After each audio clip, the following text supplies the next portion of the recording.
Abra sua Bíblia no livro de Êxodo 33. Nós precisamos ter muito cuidado, mas muito cuidado com o nosso coração. A Bíblia fala que enganoso é o coração mais do que todas as coisas. Isso é grave. Então, nós precisamos prestar muita atenção ao coração. Amém? Diz assim, Êxodo 33, versículo 1. Disse mais o Senhor a Moisés: vai, sobe daqui, tu e o povo que fizeste subir da terra do Egito, a terra que jurei a Abraão, a Isaque e a Jacó, dizendo: a sua descendência a darei. E enviarei um anjo adiante de ti, e lançarei fora os cananeus, e os amorreus, e os heteus, e os perizeus, e os heveus, e os jebuseus, a uma terra que mana leite e mel, porque eu não subirei no meio de ti, porquanto és povo de dura cerviz, para que te não consuma eu no caminho. E ouvindo o povo esta má notícia, pranteou, e ninguém pôs sobre si os seus ornamentos. Peraí, por que o povo pranteou se Deus manteve a sua promessa? O que Deus estava falando aqui para Moisés? Moisés, olha, eu vou cumprir a promessa que eu fiz para Abraão, Isaque e Jacó. Diga para eles que eles vão chegar, eu vou cumprir a minha promessa, eu vou tirar os heteus, os aveus, os povos que ocupam aquela terra, e eu vou levá-los à terra que mana leite e mel. Só que eu não vou com vocês, eu não vou no meio desse povo, eu vou enviar o anjo. O meu anjo vai com vocês, eu não vou, mas o meu anjo vai com vocês. O povo, quando ouviu isso, eles choraram, eles prantearam. Peraí, o que aquele povo queria? Vamos lá, vamos todos pensar. Qual era o maior sonho daquele povo? Qual? Hein? Entrar na terra prometida, sim ou não? O maior sonho daquele povo era entrar na terra prometida. Então, Deus manteve a promessa, Ele falou: eu vou colocar vocês lá na terra prometida, vocês vão possuir essa terra que mana leite e mel, assim como eu jurei para Abraão, Isaque e Jacó. Eu vou manter o meu juramento e eu vou colocar eles lá. Por que eles estavam chorando? A gente acabou de ler agora que eles choraram e prantearam. Não era para eles ficarem felizes? Por que eles choraram e prantearam? Sabe por quê? Porque Deus disse: eu não irei com vocês, eu vou enviar o meu anjo. Por outras palavras, sabe, quando o povo disse: que adianta a gente entrar na terra prometida sem Deus? Se liga, pense nisso. O que adianta eu entrar na terra prometida sem Deus? O povo chorou por causa disso. Não é a terra prometida, a gente não quer perder Deus no nosso meio, hein? Não é a terra prometida, existe algo mais importante do que a terra prometida, que é a presença de Deus. O que adianta nós entrarmos na terra prometida, possuirmos a terra prometida, sem a presença de Deus? Você tem pensado nisso? Um dia você já pensou nisso? Essa aqui, isso aqui que nós acabamos de ler, isso aqui que eu acabei de falar para vocês, é a base da vida. É a base da vida. A vida está na presença de Deus. O que adianta construir uma fortuna sem Deus? O que adianta possuir, ser possuidor de fundos imundos, se não tiver a presença de Deus? Os filhos de Israel choraram, presta atenção, os filhos de Israel choraram por causa disso. E você tem chorado por causa disso? Hein? Você que não tem a presença de Deus, você tem chorado por causa disso? A falta do Espírito Santo na sua vida, isso tem te incomodado? Isso faz você ficar incomodado? Isso tira a paz de você? Se você que está aqui me ouvindo agora, você não tem o Espírito Santo e isso não te incomoda, honestamente, é um caso preocupante.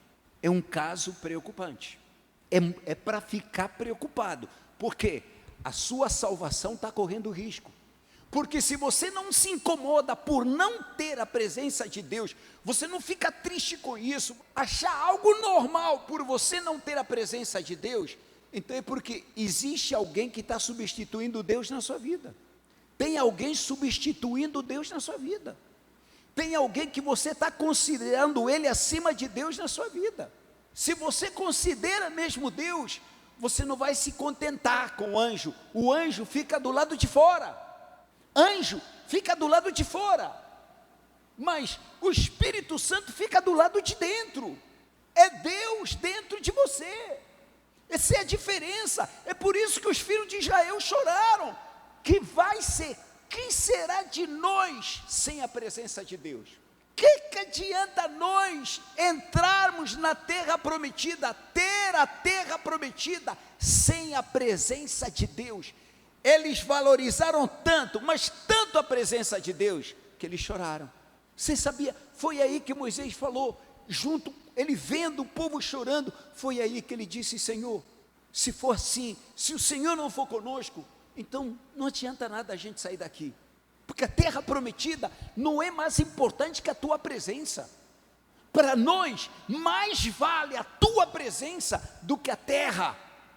A tua presença para nós é mais valiosa, é mais importante do que a terra prometida. Eles choraram, eles prantearam. Isso mostrou a preocupação, isso mostrou o valor que de fato eles passaram a dar à presença de Deus nas suas vidas. E a minha pergunta nessa noite é: você se incomoda por não ter o Espírito Santo? Ou tanto faz? Você está preocupado, você que tem o Espírito Santo, está preocupado por você estar fraco espiritualmente?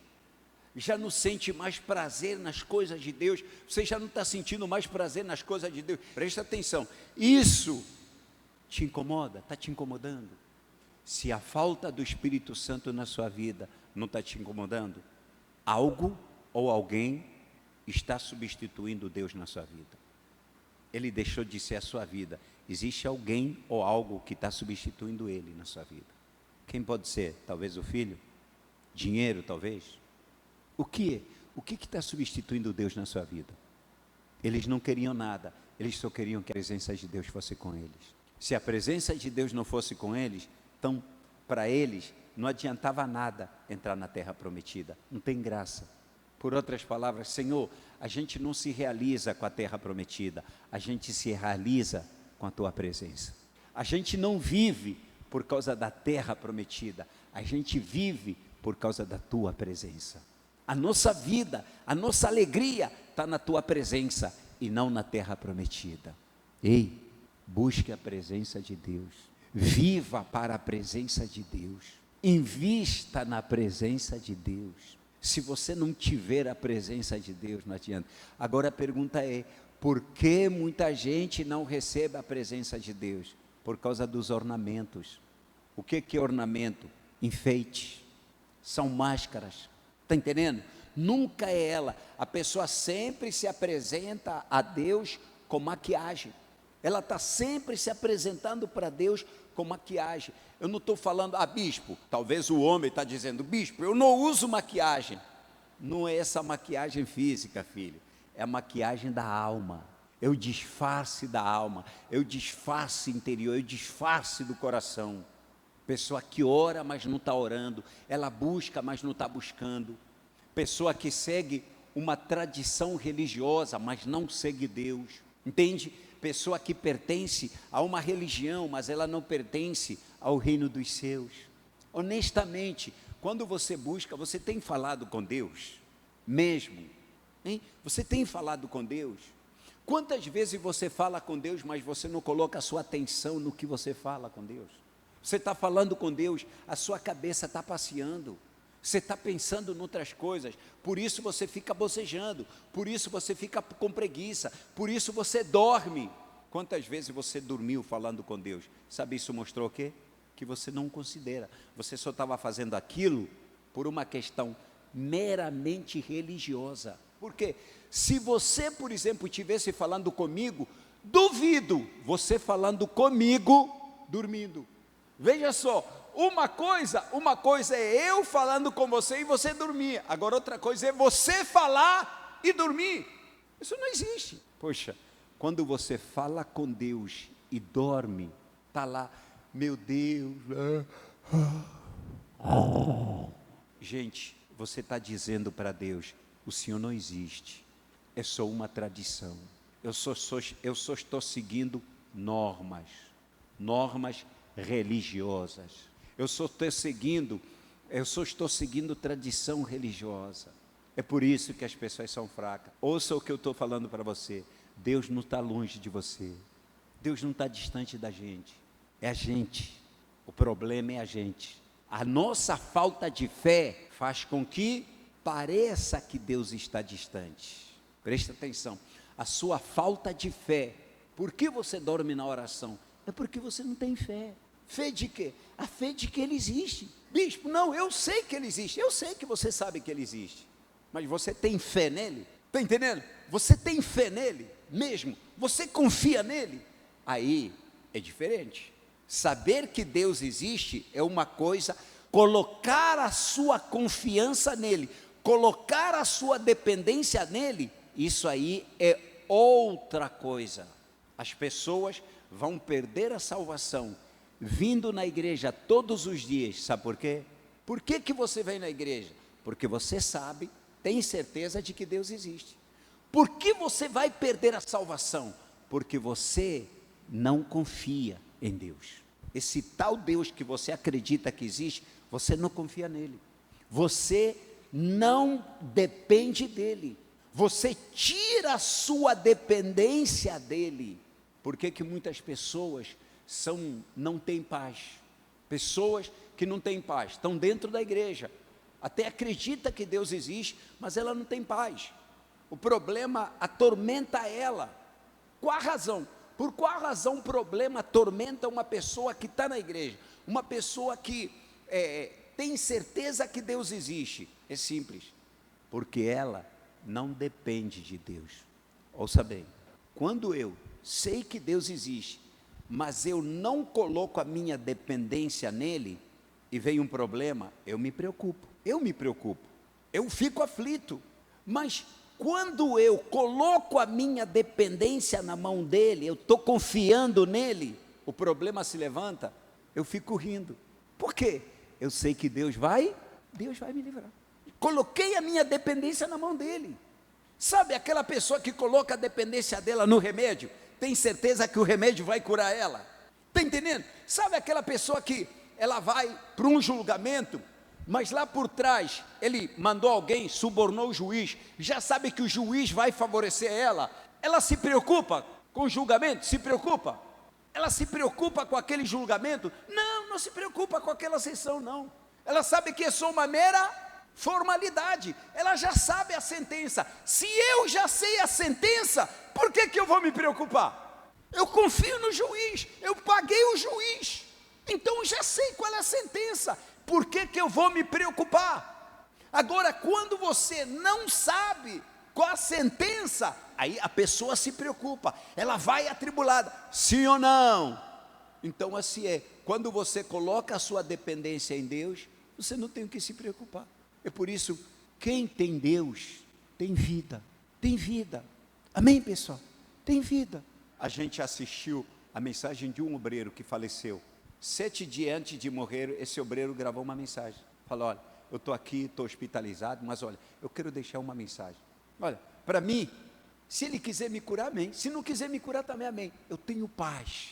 Olha o que ele fala, se ele quiser me curar, amém, se eu sair daqui, ele falou mesmo assim, se eu sair daqui, se ele me curar e sair daqui, eu vou dar muito mais do que eu tenho dado, eu vou me dar mais, eu vou servir mais a Ele, eu vou aproveitar o meu tempo nos mínimos detalhes para me dar mais. Agora, se Ele não me curar, eu estou em paz, seja feita a vontade, eu estou em paz. Isso se chama o quê? Dependência. Mas quando a pessoa não depende, olha pessoal, em nenhum momento eu ouvi ele falando assim, orem por mim, obreiros, orem por mim. Não, ele não disse isso, ele não pediu oração, ele não ficou preocupado, por favor, obreiros, orem por mim, eu peço oração, orem por mim. A mensagem que ele falou para os obreiros foi, sirvam, enquanto você tem oportunidade para servir a Deus, olha, aproveite essa oportunidade, que me dera se eu pudesse sair daqui, eu faria mais, muito mais do que eu já fiz, eu queria poder me entregar mais, eu queria poder trabalhar mais para Ele. Vocês, obreiros, aproveitem, ele fez uma mensagem para os obreiros, vocês, obreiros, aproveitem a oportunidade que vocês têm. Em nenhum momento ele disse, orem por mim, e ele disse, quanto a mim, se Deus me tirar daqui, eu vou servi-lo muito mais, mas se Ele não quiser, amém, eu estou em paz. Se ele não tivesse salvo, se ele tivesse preocupado, sabe o que ele falaria? Por favor, como é que é? Orem por mim. Por que ele ia falar orem por mim? Porque ele sabia que talvez Deus não poderia atendê-lo, ou seja, ele não confia. Por que não confia? Não depende de Deus. Enganoso é o coração mais do que todas as coisas. Vigie o seu coração. Em quem, na verdade, você confia? Em quem você confia? Entende? Às vezes o nosso coração nos engana. Quando fala assim, quem é o primeiro da sua vida? Quem que vem na sua boca? Jesus! Sabe por quê? Porque você ouve toda hora isso. Parece até uma lavagem cerebral, sim ou não? É algo que botaram dentro de você, por ouvir todos os dias, você tem que colocar Jesus em primeiro lugar, tem que colocar Jesus em primeiro lugar, tem que colocar Jesus em primeiro lugar, então aquilo ficou dentro de você, Jesus está em primeiro lugar, Jesus está em primeiro lugar. Vamos na prática, quantos minutos você fala com Jesus durante 24 horas? Quanto tempo você dedica para esse Jesus durante 24 horas? E compara com outras coisas, se não tem sido mais prioridade, aí você fala que Jesus está em primeiro lugar? Quantas vezes você deixou de fazer coisas para Jesus, para fazer coisas ou para pessoas? Quantas vezes você deixou de se dedicar para Jesus, você se dedicou mais para as coisas ou para pessoas? Eu só estou tentando abrir a sua visão, para que você não deixe o seu coração te enganar, mas para que o seu coração não te engane, sabe o que você tem que fazer? Tirar a máscara, tirar o ornamento, tirar a maquiagem da alma. É a única maneira de você se livrar da mentira do coração, do engano do coração. Como? Você parar e pensar, meu Deus, quem eu sou? Por que eu não consigo confiar no Senhor? O que está acontecendo? Eu não quero ser enganado. O Senhor, será que o Senhor está mesmo em primeiro lugar na minha vida? Se o Senhor está em primeiro lugar na minha vida, por que eu tenho priorizado coisas? Por que eu tenho dificuldade de orar? Você vê, às vezes, você dobra os joelhos, meu Deus e meu Pai, você já quer levantar já, 3 minutos para você não tem nem mais assunto, você quer logo acabar, você está orando, está preocupado, não, eu tenho que me levantar rápido, porque tenho que fazer isso, tenho que fazer isso, tenho que fazer isso. Ela é prioridade? Não, não é prioridade, porque se fosse, você esquece todo mundo. Amém, pessoal? Essa pessoa é mais importante, você esquece todo mundo, porque eu estou falando com a pessoa mais importante da minha vida. Não tem esse negócio de não tem tempo. Para o meu Senhor tem sempre tempo. Que não tenha tempo para nada. Que não tenha tempo para eu trabalhar. Que não tenha tempo para o meu filho. Que não tenha tempo para minha esposa. Mas para Jesus tem que ter. Porque Ele é mais importante da minha vida. Agindo assim, não haverá engano. E se não está tendo, tem alguma coisa errada. Então comece a perguntar. Começa a fazer pergunta para você tirar essa maquiagem. Meu Deus, eu não quero ser enganado. O que está acontecendo comigo? Por que eu não consigo te buscar? Por que até agora eu ainda não recebi o Espírito Santo? Por que eu não me sinto bem na hora da busca? Na hora da busca é a hora da entrega. Eu sinto preguiça, eu não tenho forças. Por quê? Eu não quero ser assim. Eu quero demorar mais na tua presença. Eu quero que o meu tempo seja mais precioso estando contigo do que ganhando dinheiro, do que estando com a minha família. Eu não quero fazer as coisas aos empurrões. Quantas vezes você faz as coisas aos empurrões? Como assim? Ó, fique de pé, feche os olhos. Você fica assim, ó, cansado. Quando você está cansado, você começa a ofertar para Deus o que sobra. Você começa a ofertar para Deus as sobras. O resto é que você fica dando para Deus. Não viva assim, filho. Seja salva, seja salvo. Tire essa máscara. Seja você. Diga a Deus, eu estou aqui. Eu não quero perder a minha salvação. Me ajude. Peça socorro. Se você agir assim, você está salvo.